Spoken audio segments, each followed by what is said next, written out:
संदीप पुनीथन मेरे सहयोगी भी हमारे साथ जुड़ चुके हैं। मंजीत रहिए हमारे साथ।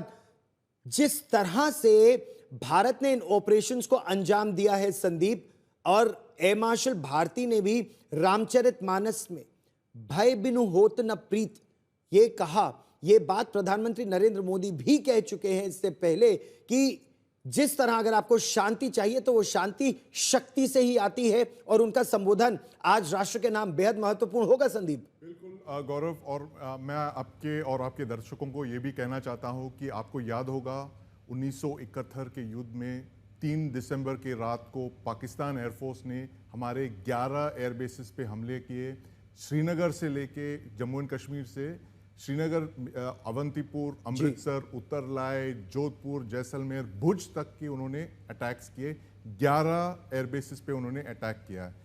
अब हम ये कह सकते हैं कि 50 साल से बाद इंडियन एयरफोर्स ने जवाब दिया उस ऑपरेशन चंगेज खान को 10 मई 2025 में। ये इंडियन एयरफोर्स का सबसे बड़ा एक दिन का ऑपरेशन है, जो एक साथ उन्होंने 11 बेसिस पे हमले किए और उनके कैपेबिलिटीज को एकदम नेस्तो नाबूद कर दिया।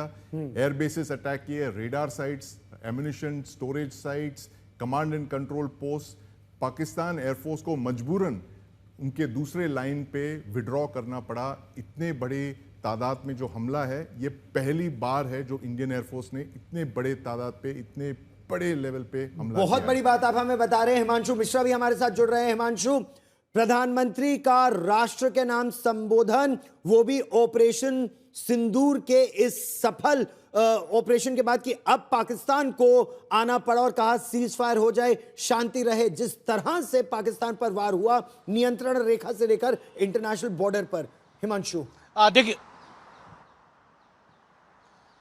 देखिए बिल्कुल, जब ये चीज़ें इंश्योर हो गई कि पाकिस्तान जो है सीज फायर के लिए तैयार हो गया, और उसके बाद सेना ने ये बताया कि किस तरीके से पाकिस्तान के घर में घुसकर जो है भारतीय सेनाओं ने जो है वो मोर्चा लिया, और पाकिस्तान की तरफ से जो हमले करने की नाकाम कोशिश रही है उस पर सेना ने उनके ऊपर लगाम भी लगाई, और उनके जो ड्रोन थे उनको एंटी ड्रोन गन के जरिए जो है नेस्ता नाबूद किया। एक चीज़ ज़रूर है, जब ये सारी चीज़ें हो गई हैं तो प्रधानमंत्री नरेंद्र मोदी जो हैं अब वो 8 बजे आज रात को जो है राष्ट्र को संबोधित करेंगे और बताएंगे कि ऑपरेशन सिंदूर किस तरीके से कामयाब रहा है, उसका पार्ट 1, और कैसे आतंकी हमले का जवाब भारत ने दिया। पहले आतंकी ठिकानों को नेस्ता नाबूद किया, 9 ठिकानों को, और उसके बाद जो है पाकिस्तान के 5 एयर बेसिस को जो है तबाह करने का काम जो है भारतीय सेना ने किया है। और इसी को अगर देखा जाए पूर्ण रूप से, तो ये सारी पूरे ऑपरेशन को देखने के बाद अब प्रधानमंत्री नरेंद्र मोदी देश को संबोधित भी करेंगे कि किस तरीके से जो है पाकिस्तान ने घुटने टेके, सीज फायर के लिए भारतीय डीजीएमओ से रिक्वेस्ट की, और उसके बाद जो है भारत सरकार मानी है। और अब जब ये सारी चीज़ें सेटल डाउन हो गई और आज 5 बजे के करीब जो डीजीएमओ की बैठक होनी है, मीटिंग होनी है, उसके बाद जो है वो प्रधानमंत्री नरेंद्र मोदी जो है वो देश को संबोधित करने वाले हैं, और वो बताएंगे कि ऑपरेशन सिंदूर के पीछे जो आतंकी हमला हुआ था पहलगाम में वो कितना बड़ा कारण था, और किस तरीके से आतंकियों और पाकिस्तान की जो सियासतदान है और सेना, उनको बताया कि आप आतंकियों को पालने पोसने का काम मत कीजिए। अगर ऐसा करेंगे और वो भारत में आके आतंकी घटना करेंगे तो ना सिर्फ आतंकियों को बल्कि पाकिस्तान की सेना और वहां की सियासत को, सियासतदारों को बताएंगे भारत कि किस तरीके से जो है वो भारत एक्ट करता है, किस तरीके से जवाब देता है। आतंक की जड़ों पर यह प्रचंड प्रहार है, न केवल टहनियों पर और शाखाओं पर मंजीत, लेकिन यह आतंक की जड़ों पर प्रहार है। मुरीद के बहावलपुर, सियालकोट, और उसके बाद पाकिस्तान की सेना ने पलटवार किया तो पाकिस्तान की सेना को मुंह तोड़ जवाब दिया गया है। और मंजीत, आप लगातार अपने सूत्रों के संपर्क में रहे हैं। प्रधानमंत्री के साथ राष्ट्रीय सुरक्षा सलाहकार, रक्षा मंत्री, तीनों सेना अध्यक्ष, सीडीएस, लगातार बैठकें होती थी, डिटेल में एक एक चीज पर बात होती थी, और उसके बाद यह प्रचंड प्रहार हुआ। मंजीत, गौरव, बहुत लंबे समय की बात कहें तो एक बहुत बेहतरीन, अभी आने वाले दिनों में जब और इसका विश्लेषण होगा, सरकार की तरफ से जानकारी दी जाएगी। आज प्रधानमंत्री भी काफ़ी चीज़ों की पर अपनी बात रखेंगे। तो ये बातें सामने आएंगी। और जिस तरह से इस ऑनगोइंग ऑपरेशन के दौरान भी हमने देखा कि प्रधानमंत्री नरेंद्र मोदी की भूमिका एक सर्वोच्च कमांडर के तौर पर रही इस पूरे ऑपरेशन में। वो हर एक मिनट की वन ऑन वन जानकारी वो लेते रहे तीनों से। आज भी जब शाम को रात 8 बजे राष्ट्र के नाम संबोधन कर रहे हैं, तो उससे पहले भी आज सुबह उन्होंने लंबी चौड़ी बैठक की, न सिर्फ तीनों सेना प्रमुखों के साथ, सीडीएस के साथ, और उसके बाद एनएसए और वायुसेना प्रमुख के साथ अलग से फिर वो कुछ देर बैठे। और पूरे ऑपरेशन के दौरान अगर आप देखें तो जिस बेहतर तालमेल के साथ तीनों सेनाओं ने काम किया, आज नौसेना के जो नेवल ऑपरेशन के डीजी थे, उन्होंने जिस तरह से बताया कि किस तरह से समुद्री मोर्चे पर नौसेना तैनात रही। और जैसा कि अब आज ये बात वायुसेना की तरफ से बहुत स्पष्ट तरीके से रखी गई, तथ्यों के साथ रखी गई कि हमने पाकिस्तान का कोई भी एयरबेस, 10 से 11 जो एयरबेस है महत्वपूर्ण, उनका जीएचक्यू से लेकर, हेडक्वार्टर से लेकर, सरगोदा से लेकर, कराची से लेकर बहावलपुर, ऐसी कोई जगह, इस्लामाबाद के आसपास, तो ऐसी कोई जगह नहीं, बल्कि कह सकते हैं कि पूरा पाकिस्तान भारतीय वायुसेना की जद में था, हमारे मिसाइलों के जद में था, हमारे एयर डिफेंस के हवाई रेड के जद में था। तो ये अपने आप में बहुत बड़ी एक जीत है, जिसको आने वाले दिनों में लोग जिसका विश्लेषण करेंगे। निश्चित तौर पर, क्योंकि आतंक के खिलाफ इतना प्रचंड प्रहार देश के इतिहास में, इतना प्रचंड, संदीप, पहले कभी नहीं हुआ है। 11 मिलिट्री एयरबेसेस एक देश की, जिसमें आप उसका एयर डिफेंस सिस्टम डिग्रेड कर देते हैं, यानी एक तरह से उसकी आंखें निकाल लेते हैं। उसके बाद पंजाब सूबे में जब आप वार करते हैं तो एक पाकिस्तान के सीने में आप वार कर रहे हैं। और ये कोई हल्का फुल्का वार नहीं है, डेमोन्स्ट्रेटिव जरूर है, लेकिन आपने उसका रनवे ध्वस्त किया है, आपने उसका एटीसी ध्वस्त किया है, आपने उसके विमान ध्वस्त किए हैं, आपने उसके कुछ एम्यूनिशन डिपोज टारगेट किए हैं। ये बहुत ही carefully chosen military targets, demonstrative पूरा भारत का ऑपरेशन रहा है। बिल्कुल गौरव, और ये सारी जो ऑपरेशन है, जो कि हमारे गवर्नमेंट सोर्सेज ने हमें बताया कि हेल फायर का एक शब्द यूज किया गया है अंग्रेजी में, यानी नरक की आग। इस तरह से हमने हमला किया है इन सारे 11 ठिकानों पर। और सबसे इंपॉर्टेंट बात यह है गौरव कि हमने सारे ये जो अटैक्स किए हैं बिना इंटरनेशनल बाउंड्री क्रॉस करके, हमने ये सारे हमारे एयर स्पेस में रहकर हमने उन पे अटैक किया। सोच लीजिए आप पाकिस्तान की मानसिक स्थिति क्या होगी, उनकी मिलिट्री प्लानर्स की क्या हालत होगी कि हमने इन पे अटैक किया उनके एयर स्पेस क्रॉस किए बगैर।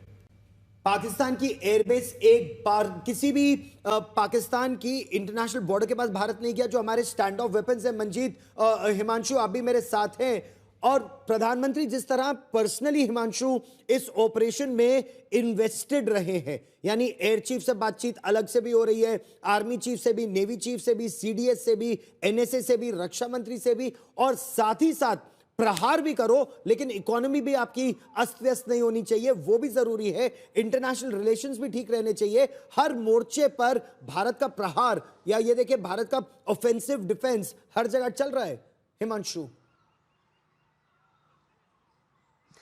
देखिए, बिल्कुल इसमें कोई दो राय नहीं है कि जैसे ही पहलगाम की घटना हुई, प्रधानमंत्री नरेंद्र मोदी ने हर चीज़ को मॉनिटर किया और हर बैठक ली और तमाम उन सब चीज़ों पर डिस्कशन किया, दिशा निर्देश दिए, जिससे आतंकियों और पाकिस्तान को सबक सिखाया जा सके कि ये जो किया है इसका भुगतान आपको करना पड़ेगा। गौरव, ऐसा पहली बार नहीं है कि प्रधानमंत्री नरेंद्र मोदी ने जो है इस तरीके के ऑपरेशंस पे जो है पूरी नज़र बनाए रखी हो। हम सबको याद है सर्जिकल स्ट्राइक जब हुई थी, वो पूरे टाइम जो है मिलिट्री का जो ऑपरेशन रूम था उसमें गए, वहाँ वो जब तक उनको ये इंश्योर नहीं हो गया कि जितने सैनिक गए थे, सेना के जवान गए थे, वो लौट कर नहीं आए। पुलवामा के बाद जब बालाकोट एयर स्ट्राइक हुई थी तब भी उन्होंने पूरी नज़र बनाई हुई थी, और इस बार भी ऑपरेशन सिंदूर के लिए उन्होंने एक एक छोटी से छोटी चीज़ों को समझा। और ये समझिए कि जो वर्तमान में जितने ऑफिसर्स हैं, चाहे तीनों ही सेनाओं के चीफ हो, सीडीएस हो, एनएसए हो, उनसे तो बातचीत की, बाकायदा जो रिटायर्ड ऑफिसर्स हैं आर्मी के, एयरफोर्स के, नेवी के, उनसे भी बातचीत की कि किस तरीके से जो स्ट्रेटेजाइज करके जो है वो पाकिस्तान को जवाब देना होगा।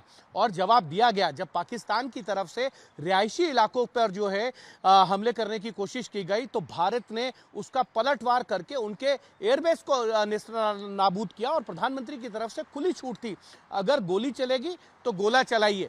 आपको खुली छूट है कि इस ऑपरेशन को सक्सेस करना है। और सक्सेस करने के लिए तरीका क्या होगा, टारगेट कौन कौन से होंगे, समय क्या होगा, तारीख क्या होगी, आप तय कीजिए। आपको सरकार की तरफ से पूरी खुली छूट है। और यही चीज़ है कि प्रधानमंत्री ने 22 तारीख को हमले के बाद गृह मंत्री को सबसे पहले इंस्ट्रक्शन दिया, आप जाइए जम्मू कश्मीर, लौट कर आते हैं। लौट कर आने के बाद सुबह सुबह एयरपोर्ट पे ही विदेश मंत्री, विदेश सचिव और एनएसए से मुलाकात करते हैं, पूरी ब्रीफ लेते हैं। शाम को सीसीएस की बैठक करते हैं और वहां से 5 बड़े डिप्लोमेटिक फैसले जो लिए जाते हैं वो लेकर उनका इम्प्लीमेंटेशन शुरू करवाते हैं। बिहार जाते हैं, बिहार की धरती पे से वहां से आतंकियों को और पाकिस्तान को संदेश देते हैं कि आप ये समझ लीजिए, आतंक की जो बची कुची जमीन है उसको मिट्टी में मिला देंगे। और जिन्होंने इस घटना को किया है, जिन लोगों ने इस आतंकी घटना को करवाया है, उनको उनकी कल्पना से भी बड़ी सजा देंगे। और उसके लिए लगातार बैठकें करते रहे। सीसीएस की बैठक हुई दोबारा, उसके बाद जो है लगातार हाई लेवल मीटिंग्स हुई, जिसमें राजनाथ सिंह, अजीत डोभाल जो राष्ट्रीय सुरक्षा सलाहकार है, एनएस साथ में सीडीएस, तीनों ही सेनाओं के चीफ के साथ लगातार बैठकें हुई, आज भी हुई है। और ये सब चीजें इंश्योर की हैं प्रधानमंत्री ने कि आप कोई भी गलती ना हो, किसी भी रिहायशी एरिया में जाकर अटैक ना हो जिससे पाकिस्तान की आवाम को नुकसान हो। वहां के सियासतदारों को नुकसान होना चाहिए, वहां की आर्मी को होना चाहिए, लेकिन बहुत बड़ी बात मंजीत, वहां की आवाम को नुकसान ना हो, ये ध्यान रखा गया। और माइन्यूट तरीके से सटीक जानकारियां और कोऑर्डिनेशन देखे, जैसे मंजीत भी बता रहे थे, तीनों ही सेनाओं के बीच में कोऑर्डिनेशन, जो खुफिया एजेंसीज हैं, आईबी और रॉ की जो इंफॉर्मेशन है उसका भरपूर प्रयोग किया गया और उसका जो समन्वय है वो एनएसए अजीत डोभाल ने देखा। यही भारत की प्रधानमंत्री की निगरानी में पूरे ऑपरेशन को सफल किया गया। जी, यही भारत की शक्ति है, जिस तरह से ये एका नजर आया। और मंजीत, जो निर्देश था प्रधानमंत्री का कि भारत की दुश्मनी पाकिस्तान की जनता से नहीं है, पाकिस्तान की जनता को कोई नुकसान ना हो, नुकसान हो तो लश्कर तैयबा, जैश ए मोहम्मद, हिजबुल मुजाहिदीन, वो जो आतंकवादी हैं, और उन आतंकवादी को पनाह दे रही सेना, जब पाकिस्तान ने पलटवार किया सेना ने, तो उसी के बाद एस्केलेशन पाकिस्तान की सेना ने किया मंजीत। गौरव, मुझे लगता है कि एक इस बिंदु पर भी जरूर चर्चा होनी चाहिए कि किस तरह की मॉडर्न वॉरफेयर का एक किस तीनों सेनाओं ने नज़ारा पेश किया देश के सामने, खासतौर से जब हम मिसाइल फोर्स बनाने की बात कर रहे हैं देश में, और उससे पहले ही मिसाइलों का कैसा बेहतर इस्तेमाल हो सकता है दुश्मन के खिलाफ, वो दिखाने की कोशिश की। पूर्व सीडीएस जनरल बिपिन रावत को इस मौके पर मैं उनकी बात को याद कर रहा हूँ, उन्होंने वो लगातार इस बात को कहते रहे थे कि अब हमें मॉडर्न वॉरफेयर की तरफ बढ़ना चाहिए, थिएटर की वो बात कर रहे थे। और आज इस वक्त जब हम इस ऑपरेशन को देखते हैं, ऑपरेशन सिंदूर के बाद जो ऑपरेशन जवाबी हमले भारतीय वायुसेना की तरफ से किए गए, वो कहीं ना कहीं भारत ने जिस तरह से एक तरह से कह सकते हैं कि बेहतर इस्तेमाल किया मिसाइलों का, चाहे वो देश में बनी हो। और दूसरी बात, ये बात आज भी भारतीय वायुसेना की तरफ से भी हाईलाइट की गई कि हमने पिछले 10 सालों में मेक इन इंडिया के जरिए जो रक्षा क्षेत्र में खासतौर से एयर डिफेंस की बात करें, मिसाइल की बात करें, उस पर जो काम किया है उसके बेहतर नतीजे रहे हैं। संदीप जैसे स्टूडियो बता रहे थे कि 11 जो हमारे पाकिस्तान के एयर बेसिस को एक साथ निशाना बनाया गया, ये अपने आप में एक महाशक्ति की ताकत को दिखाती है। हम अभी तक चर्चा करते थे कि अमेरिका इस तरह के ऑपरेशन कर सकता है, किसी दूसरे देश में जाकर इजराइल इस तरह के ऑपरेशन कर सकता है, लेकिन अब हमने खुद अपनी नज़रों से देखा, तो देश दुनिया ने देखा कि भारत की सेनाएं इस तरह का हाईटेक मॉडर्न वॉरफेयर जैसा ऑपरेशन कर सकती हैं। Hi tech modern warfare. और मंजीत और हिमांशु आप रहिए मेरे साथ, संदीप इसमें एक एंगल और है, अमेरिका ने भी न्यूक्लियर वेपन स्टेट के खिलाफ काइनेटिक एक्शन नहीं लिया है, इजराइल ने भी किसी न्यूक्लियर वेपन स्टेट के खिलाफ काइनेटिक एक्शन नहीं लिया, यानी युद्ध इस तरह से नहीं किया है। यह केवल भारत है जिसने पाकिस्तान प्रायोजित आतंकवाद और उस आतंकवाद को शह दे रही पाकिस्तान की सेना के खिलाफ, एक न्यूक्लियर वेपन स्टेट के खिलाफ, न्यूक्लियर अम्ब्रेला के नीचे उनको उनकी कमर तोड़ी है और बुरी तरह से प्रहार किया उनके सीने में। बिल्कुल बिल्कुल गौरव, यूएस ने कभी हमला नहीं किया सोवियत यूनियन पे, even during the entire cold war कभी एक बैलिस्टिक मिसाइल फायर नहीं किया, एक फाइटर जेट नहीं लॉन्च किया। इजराइल ने किसी अरब देश को परमाणु शक्ति बनने से पहले उनके कैपेबिलिटीज को तहस नहस कर दिया। इराक पे अटैक किया, सीरिया पे अटैक किया। वो कभी ये नहीं चाहते कोई अरब देश न्यूक्लियर वेपन्स आ जाए उनके पास। भारत वो पहली शक्ति ऐसी है जो कि पाकिस्तान की जो न्यूक्लियर वेपन्स है, न्यूक्लियर वेपन्स इनेबल्ड टेररिज्म जिसे कहते हैं, जहां न्यूक्लियर वेपन्स एक तरह से ढाल बन गई है आतंकवादी गतिविधियों के लिए। पाकिस्तान आर्मी ने इसे एक ढाल बना के अपने आतंकवादियों को शरण दिया है और उन आतंकियों को हमारे खिलाफ भेजते रहते हैं, इस्तेमाल करते हैं। कश्मीर में, पंजाब में, मुंबई में भारत ने ये पहली बार ये कहा है 1998 पोखरण टेस्ट के बाद कि हम पाकिस्तान के न्यूक्लियर वेपन से डरते नहीं हैं। आपके पास न्यूक्लियर वेपन्स है, हमारे पास इंडियन एयरफोर्स है।